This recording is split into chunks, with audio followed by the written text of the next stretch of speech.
نحمدہ ونصلی علی رسولہ الکریم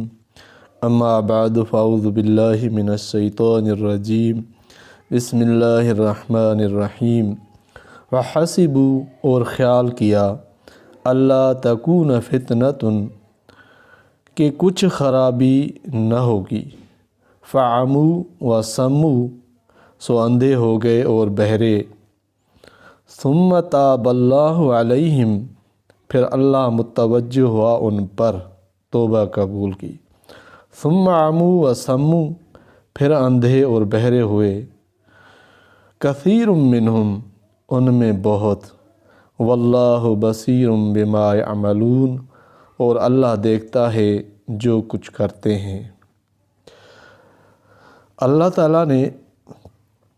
یہاں پر فرمایا کہ وہ توبہ کرتے تھے پھر اندھے بہرے ہو کر پھر غلط کام کرتے تھے، اور یہاں پہ تفسیر عثمانی میں مولانا شبیر احمد عثمانی رحمہ اللہ نے تفسیر کچھ یوں کی ہے کہ یعنی پختہ عہد و پیمان توڑ کر خدا سے غداری کی، اس کے سفراء میں سے کسی کو قتل کیا، یہ تو ان کے ایمان باللہ اور عمل صالح کا حال تھا۔ ایمان بالیوم الآخر کا اندازہ اس سے کر لو کہ اس قدر شدید مظالم اور باغیانہ جرائم کا ارتکاب کر کے بالکل بے فکر ہو بیٹھے، گویا ان حرکات کا کوئی خمیازہ بھگتنا نہیں پڑے گا اور ظلم و بغاوت کے خراب نتائج کبھی سامنے نہیں آئیں گے۔ یہ خیال کر کے کہ خدائی نشانات اور خدائی کلام کی طرف سے بالکل ہی اندھے اور بہرے ہو گئے، اور جو ناکردنی کام تھے وہ کیے، حتیٰ کہ بعض انبیاء کو قتل اور بعض کو قید کیا۔ آخر خدا تعالیٰ نے ان پر بخت نصر کو مسلط فرمایا۔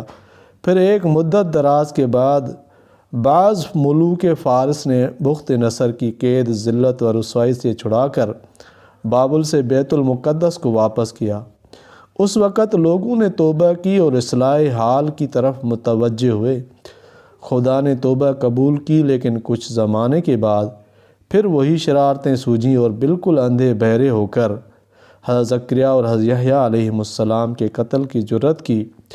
اور حضرت عیسیٰ علیہ السلام کے قتل پر تیار ہو گئے۔ یعنی وہ اگرچہ خدا کے غضب و قہر کی طرف سے اندھے ہو گئے ہیں، لیکن خدا ان کی تمام حرکات کو برابر دیکھتا رہا ہے، چنانچہ ان حرکات کی سزا اب امت محمدیہ کے ہاتھوں سے دلوا رہا ہے۔